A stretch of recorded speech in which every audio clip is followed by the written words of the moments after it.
Hello and welcome back to my YouTube channel. आज हम discuss करने वाले हैं सीटेट 2011 के प्रीवियस ईयर क्वेश्चन पेपर को। इसमें हम सीडीपी के यानी बाल विकास के जो 30 क्वेश्चन हैं उनको डिस्कस करेंगे। किसी भी एग्ज़ाम को क्लियर करने के लिए आवश्यक है कि हम उसके प्रीवियस ईयर क्वेश्चन पेपर को सॉल्व करें, क्योंकि जब हम प्रीवियस ईयर क्वेश्चन पेपर को सॉल्व करते हैं तो हमें एग्जैक्ट पेपर का पैटर्न क्या है ये भी पता चलता है और हमारा एक अच्छी अंडरस्टैंडिंग भी बनती है, जो कि एग्ज़ाम को क्वालिफाई करने में हमारी हेल्प करती है। और यदि आप सीटेट अच्छे मार्क्स से क्वालिफाई करना चाहते हैं तो आप इसके प्रीवियस ईयर क्वेश्चन पेपर को स्किप नहीं करेंगे। तो चलिए शुरुआत करते हैं आज के वीडियो की। फर्स्ट क्वेश्चन जो पूछा गया था वो था कि प्राथमिक स्तर पर एक शिक्षक में निम्न में से किसे महत्वपूर्ण विशेषता माननी चाहिए। ए है धैर्य और दृढ़ता, बी है शिक्षण पद्धतियों और विषयों के ज्ञान में दक्षता, सी है अति मानक भाषा में पढ़ाने में दक्षता और डी है पढ़ाने की उत्सुकता। यानी कौन सी विशेषता है जो कि प्राथमिक स्तर पर पढ़ाने वाले शिक्षक में होनी ही चाहिए। तो इसका सही आंसर होगा ऑप्शन ए, धैर्य और दृढ़ता। यानी प्राथमिक स्तर पर पढ़ाने वाले शिक्षक को अपने विषय के ज्ञान के साथ साथ उसमें धैर्य और दृढ़ता का होना बहुत आवश्यक है, क्योंकि प्राथमिक स्तर पर हमें छोटे बच्चों को पढ़ाना होता है, इसलिए हमारे अंदर धैर्य का होना बहुत ही आवश्यक है। नेक्स्ट क्वेश्चन है, एक शिक्षक अपने लोकतांत्रिक स्वभाव के कारण विद्यार्थियों को पूरी कक्षा में कहीं भी बैठने की अनुमति देता है। कुछ शिक्षार्थी एक साथ बैठते हैं और चर्चा करते हैं या फिर सामूहिक पठन करते हैं और कुछ चुपचाप अपने आप पढ़ते हैं। एक अभिभावक को ये पसंद नहीं आता है। इस स्थिति से निपटने के लिए निम्नलिखित में से कौन सा तरीका सबसे बेहतर हो सकता है। यानी शिक्षक जो है वो लोकतांत्रिक स्वभाव का है और वो विद्यार्थियों को क्लास में कहीं भी बैठने की अनुमति देता है। बच्चे चाहे तो ग्रुप स्टडी कर सकते हैं और चाहे तो अपने आप बैठ के अकेले भी पढ़ सकते हैं। और एक अभिभावक को ये उस शिक्षक का ये तरीका पसंद नहीं आता है, तो उसे इस स्थिति से निपटने के लिए कौन सा तरीका अपना सकता है अभिभावक। ए है अभिभावक को प्रधानाचार्य से अनुरोध करना चाहिए कि वे उनके बच्चों का अनुभाग बदल दें। बी है अभिभावकों को शिक्षक पर विश्वास व्यक्त करना चाहिए और शिक्षक के साथ समस्या पर समाधान करना चाहिए। अभिभावकों को उस विषय से संबंधित अभिभावकों को उस विद्यालय से अपने बच्चों को निकाल लेना चाहिए। और डी है अभिभावकों को प्रधानाचार्य से शिक्षक की शिकायत करनी चाहिए। तो इसका जो सही आंसर होगा वो होगा ऑप्शन बी, यानी अभिभावकों द्वारा शिक्षक पर विश्वास व्यक्त करना चाहिए और जो समस्या उन्हें दिख रही है, जो चीज़ उन्हें पसंद नहीं आ रही है, उस समस्या पर उन्हें शिक्षक के साथ चर्चा करनी चाहिए। न कि अपने बच्चों को निकालना चाहिए, ना ही उनका अनुभाग बदलना चाहिए, न ही डायरेक्ट जाके प्रिंसिपल से शिकायत करनी चाहिए। पहले उन्हें समस्या पर शिक्षक से चर्चा करनी चाहिए, जो चीज़ उन्हें नहीं पसंद आ रही है। तो इसका सही आंसर होगा ऑप्शन बी। नेक्स्ट क्वेश्चन है, वह अवस्था जब बच्चा तार्किक रूप से वस्तु एवं घटनाओं के विषय में चिंतन प्रारंभ करता है। यानी यहाँ से पूछा गया है कि बच्चा तार्किक रूप से सोचता है वस्तु और घटनाओं के विषय में, यानी मूर्त चीज़ों के विषय में वो तार्किक रूप से सोच रहा है। तो ये चिंतन किस अवस्था में प्रारंभ होता है। आप सभी जानते हैं कि जीन पियाजे ने बच्चों के संज्ञानात्मक विकास की 4 अवस्थाएं बताई थी और ये वही 4 अवस्थाएं थी जो जीन पियाजे ने बताई थी। ए है औपचारिक संक्रियात्मक अवस्था, बी है पूर्व संक्रियात्मक अवस्था, सी है मूर्त संक्रियात्मक अवस्था और डी है संवेदी प्रेरक अवस्था। तो मूर्त चिंतन जो है यानी बच्चा तार्किक रूप से वस्तु और घटनाओं के विषय में चिंतन प्रारंभ करता है मूर्त संक्रियात्मक अवस्था से। तो इसका सही आंसर होगा ऑप्शन सी। नेक्स्ट क्वेश्चन है, मन का मानचित्रण संबंधित है। ए है साहसिक कार्यों की क्रिया योजना से, बी है मन का चित्र बनाने से, सी है मन की क्रियाशीलता पर अनुसंधान से और डी है बोध या फिर समझ बढ़ाने की तकनीकी से। तो इसका सही आंसर होगा ऑप्शन सी, मन की क्रियाशीलता पर अनुसंधान करने से संबंधित है मन का मानचित्रण। नेक्स्ट क्वेश्चन है, विशेष रूप से प्राथमिक स्तर पर विद्यार्थियों की सीखने संबंधी समस्याओं को संबोधित करने का सबसे बेहतर तरीका कौन सा है। ए है महंगी और चमकदार सहायक सामग्री का प्रयोग करना, बी है सरल और रोचक पाठ्यपुस्तकों का प्रयोग करना, सी है कहानी कथन पद्धति का प्रयोग करना और डी है क्षमता के अनुरूप विभिन्न शिक्षण पद्धतियों का प्रयोग करना। तो इसका जो सही आंसर होगा वो होगा ऑप्शन डी, यानी क्षमता के अनुरूप विभिन्न शिक्षण पद्धतियों का प्रयोग करना, क्योंकि प्रत्येक विद्यार्थी के सीखने की शैली अलग होती है, प्रत्येक विद्यार्थी अलग गति से सीखता है, नहीं सभी समान गति से नहीं सीखते हैं, इसलिए हमें विद्यार्थियों की जो आवश्यकता है उसके अनुरूप शिक्षण पद्धतियों का प्रयोग करना चाहिए। नेक्स्ट क्वेश्चन है, निम्नलिखित में से कौन सा शिक्षार्थियों में सृजनात्मकता का पोषण करता है, यानी जो उनकी क्रिएटिविटी है उसे इनकरेज करता है। ये है प्रत्येक शिक्षार्थी की अंतर्जात प्रतिभाओं का पोषण करने के अवसर उपलब्ध कराना। बी है विद्यालयी जीवन के प्रारंभ से उपलब्धि के लक्ष्यों पर बल देना। सी है परीक्षा में अच्छे अंकों के लिए विद्यार्थियों की कोचिंग करना। और डी है अच्छी शिक्षा के व्यवहारिक मूल्यों के लिए विद्यार्थियों का शिक्षण करना। तो इसका सही आंसर है ऑप्शन ए। नेक्स्ट क्वेश्चन है, पियाजे के अनुसार निम्नलिखित में से कौन सी अवस्था में बच्चा अमूर्त संकल्पनाओं के विषय में तार्किक चिंतन प्रारंभ करता है। तो इससे पहले हमने जाना था कि बच्चा मूर्त रूप से तार्किक चिंतन प्रारंभ करता है मूर्त संक्रियात्मक अवस्था में, लेकिन जब हम अमूर्त संकल्पनाओं के विषय में तार्किक चिंतन की बात करते हैं तो ये प्रारंभ होता है औपचारिक संक्रियात्मक अवस्था, यानी 12 वर्ष या उससे ऊपर की जो अवस्था होती है उसमें बच्चा अमूर्त विषयों संकल्पनाओं के विषय में, अमूर्त विषयों के विषय में तार्किक रूप से चिंतन प्रारंभ कर देता है। इसका सही आंसर होगा ऑप्शन ए। नेक्स्ट क्वेश्चन है, सीखना समृद्ध हो सकता है यदि कक्षा में अधिक से अधिक शिक्षण सामग्री का प्रयोग किया जाए। ये ज़रूरी नहीं है कि हम ज़्यादा से ज़्यादा टीएलएम का यूज़ करें तो सीखना ज़्यादा प्रभावी होगा। बी है शिक्षक विभिन्न प्रकार के व्याख्यान और स्पष्टीकरण का प्रयोग करें। सी है कक्षा में आवधिक परीक्षाओं पर अपेक्षित ध्यान दिया जाए। और डी है वास्तविक दुनिया से उदाहरणों को कक्षा में लाया जाए जिसमें विद्यार्थी एक दूसरे से अंतःक्रिया करें और शिक्षक उस प्रक्रिया को सुगम बनाए। तो इसका जो सबसे उपयुक्त आंसर होगा वो ऑप्शन डी होगा, यानी वास्तविक दुनिया के उदाहरण को हम कक्षा में लाएं, यानी बच्चों के ज्ञान को हम उनका जो प्रीवियस नॉलेज है उससे हम उनके अभी के ज्ञान को, जो अभी वो नया नॉलेज सीख रहे हैं, उससे कनेक्ट करेंगे तो वो ज़्यादा प्रभावी तरीके से सीखेंगे। बच्चे जो जान रहे हैं, यानी यदि हम उन्हें रियल लाइफ एग्जाम्पल देंगे तो वो किताबी ज्ञान से उसको अच्छे से कनेक्ट कर लेंगे। यानी किताबी ज्ञान देने से के लिए हमें उस ज्ञान को उनके रियल लाइफ एक्सपीरियंस से जोड़ना होगा, जो उनके परिवेश से संबंधित उनमें जो जानकारी है उससे हम जोड़ के यदि उन्हें किताबी ज्ञान देंगे तो वो और प्रभावी तरीके से उसे सीख सकेंगे। तो इस प्रकार इसका सही आंसर ऑप्शन डी है।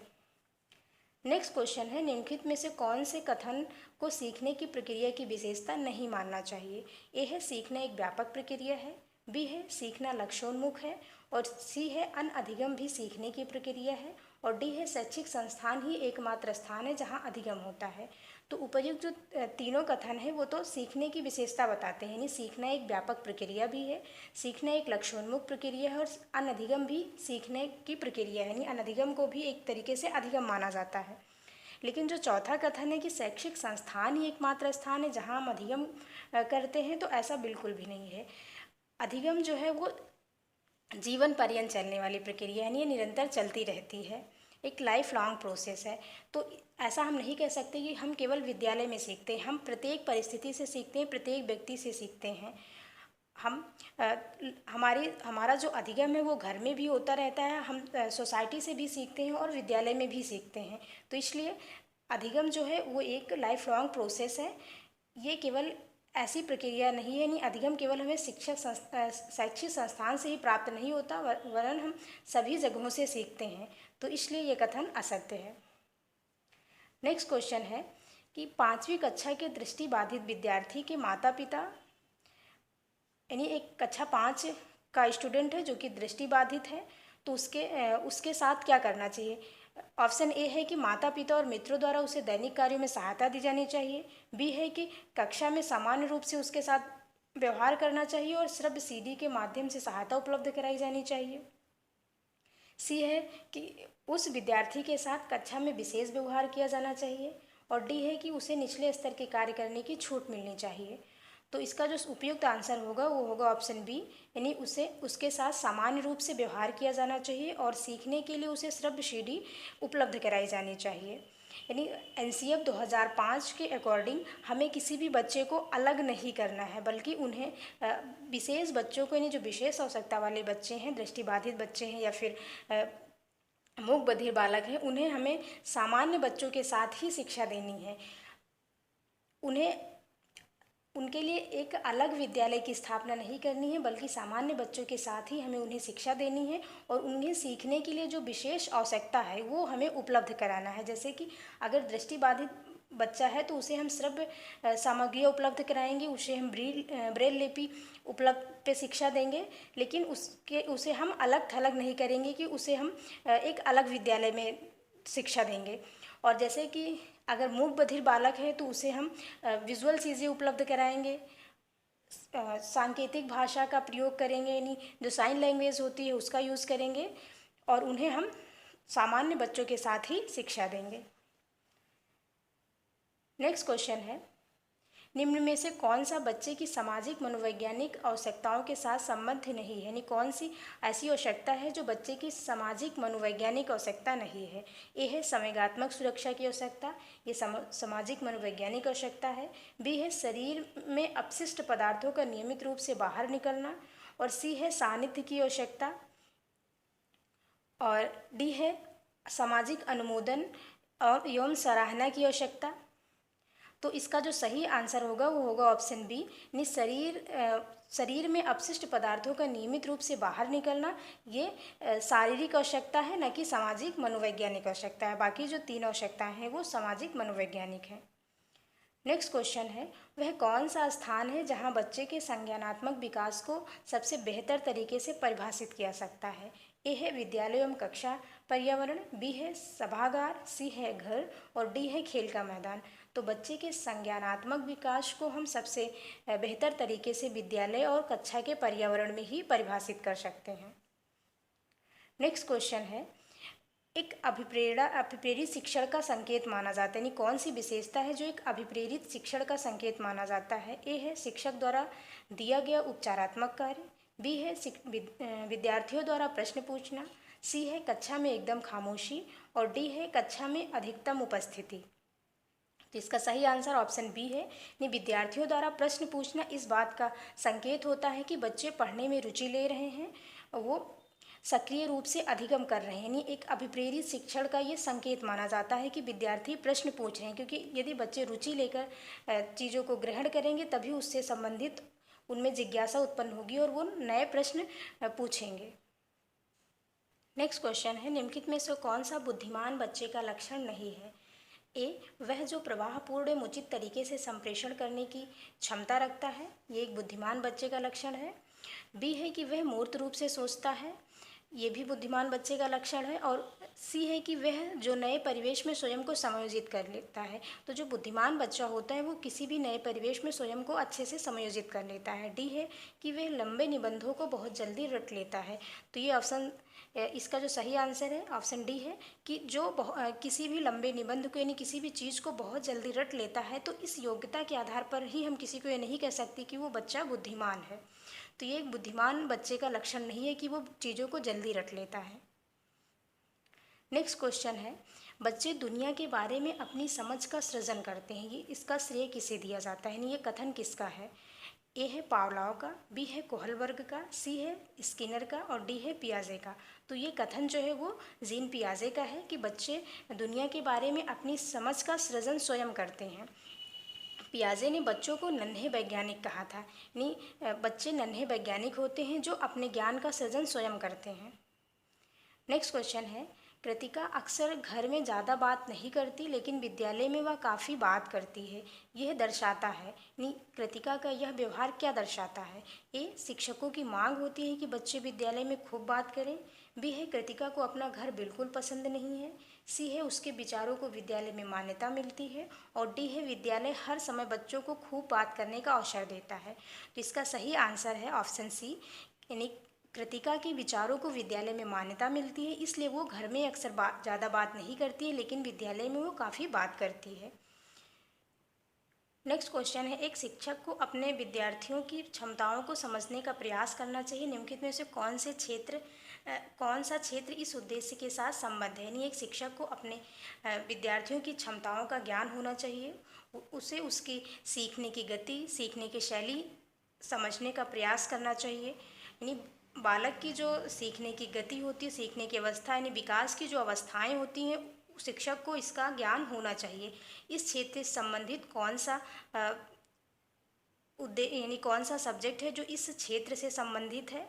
ए है सामाजिक दर्शन, बी है मीडिया मनोविज्ञान, सी है शिक्षा मनोविज्ञान और डी है शिक्षा समाजशास्त्र। तो इससे संबंधित जो क्षेत्र है वो है शिक्षा मनोविज्ञान का, यानी जो एजुकेशनल साइकोलॉजी है वो इससे संबंधित होती है कि शिक्षार्थी को विद्यार्थियों को किस प्रकार पढ़ाना चाहिए और विद्यार्थियों की जो क्षमताओं का ज्ञान है वो शिक्षक यदि मनोविज्ञान का ज्ञाता है तो वो विद्यार्थियों की क्षमताओं को समझने में उसे आसानी होगी। नेक्स्ट क्वेश्चन है, सीखने की प्रक्रिया में अभिप्रेरणा है, यानी अभिप्रेरणा कौन सा कथन दर्शाता है कि सीखने की प्रक्रिया में मोटिवेशन का प्रयोग हो रहा है। ए है पिछले सीखे हुए को नए अधिगम से अलग करती है, बी है शिक्षार्थियों को एक दिशा में सोचने के योग्य बनाती है और सी है शिक्षार्थियों में सीखने के प्रति रुचि का विकास करती है और डी है शिक्षार्थियों की स्मरण शक्ति को पैना करती है। तो इसका सही आंसर है ऑप्शन सी, नहीं सीखने की प्रक्रिया में जो अभिप्रेरणा है यानी मोटिवेशन जो है वो हमें सीखने के प्रति हमें रुचि पैदा करती है। यानी बच्चे अगर मोटिवेट होंगे तो और इंटरेस्ट लेकर वो अच्छे से सीखेंगे। नेक्स्ट क्वेश्चन है, शिक्षा के क्षेत्र में पाठ्यचर्या शब्दावली की ओर संकेत करती है, यानी किस ओर संकेत करती है। ए है विद्यालय का संपूर्ण पाठ्यक्रम जिसमें विद्यार्थी प्रतिदिन अनुभव करते हैं, बी है मूल्यांकन प्रक्रिया की ओर, सी है कक्षा में प्रयुक्त की जाने वाली पाठ्य सामग्री और डी है शिक्षण पद्धतियों में पढ़ाई जाने वाली विषय वस्तु। तो इसका सही आंसर है ऑप्शन ए, यानी पाठ्यचर्या में वे सभी गतिविधियाँ आ जाती हैं, वो सभी संपूर्ण विद्यालय का संपूर्ण कार्यक्रम आ जाता है जो विद्यार्थी प्रतिदिन अनुभव करते हैं। नेक्स्ट क्वेश्चन है, निचली कक्षाओं में शिक्षण की खेल पद्धति मूल रूप से आधारित होती है, यानी किस सिद्धांत पर आधारित होती है। ए है शिक्षण पद्धतियों के सिद्धांत पर, बी है विकास एवं वृद्धि के मनोवैज्ञानिक सिद्धांत पर और सी है शिक्षण के समाजशास्त्रीय सिद्धांत पर, शारीरिक शिक्षा कार्यक्रमों के सिद्धांत पर। तो इसका सही आंसर होगा ऑप्शन बी, निचली कक्षाओं में जो शिक्षण की खेल पद्धति होती है वो वृद्धि एवं विकास के मनोवैज्ञानिक सिद्धांत पर आधारित होती है। नेक्स्ट क्वेश्चन है, एक बच्चा अतीत के समान परिस्थितियों में की गई अनुक्रियाओं के आधार पर नई स्थिति के प्रति अनुक्रिया करता है या किससे संबंधित है। ऑप्शन ए है सीखने के प्रभाव नियम से, बी है सीखने की प्रक्रिया का अभिवृत्ति नियम, सी है सीखने का तत्परता नियम और डी है सीखने का सादृश्यता नियम। यानी एक बच्चा है जो कि प्रीवियस सिचुएशन में वैसे ही यानी सेम सिचुएशन होने पर जैसा उसने पहले रिएक्ट किया था, प्रीवियस में रिएक्ट किया था, वैसे ही जब प्रेजेंट में उसके पास वैसी ही सिचुएशन आती है तो वो सेम उसका रिएक्शन भी सेम ही होता है। यानी जैसे उसने पहले रिएक्ट किया था उस परिस्थिति में, वैसी ही परिस्थिति जब उसके पास दोबारा आती है तो इसका आंसर जो है वो ऑप्शन डी है, सीखने का सादृश्यता नियम। यानी जब जैसे कि जिस परिस्थिति में उसने पहले जैसे प्रतिक्रिया दी थी, अगर सेम परिस्थिति उसके सामने अब आती है तो फिर वैसी ही प्रतिक्रिया वो देता है, ये सीखने का सादृश्यता नियम है। नेक्स्ट क्वेश्चन है, प्रभावशाली होने का संकेत नहीं है। दूसरों के साथ झगड़ना, बी है अभिव्यक्ति में नवीनता, सी है जिज्ञासा और डी है सृजनात्मक विचार। यानी प्रतिभाशाली बच्चे का संकेत नहीं है तो दूसरों के साथ झगड़ना प्रतिभाशाली होने का संकेत नहीं है। नेक्स्ट है, विशेष आवश्यकता वाले बच्चों को शिक्षा उपलब्ध कराई जानी चाहिए। विशेष विद्यालयों में विशेष बच्चों के लिए विकसित पद्धतियों द्वारा, बी है विशेष विद्यालयों में, सी है विशेष विद्यालयों में शिक्षकों द्वारा और डी है अन्य सामान्य बच्चों के साथ। तो विशेष आवश्यकता वाले बच्चों को भी हमें अन्य सामान्य बच्चों के साथ सामान्य विद्यालय में ही शिक्षा उपलब्ध करानी है।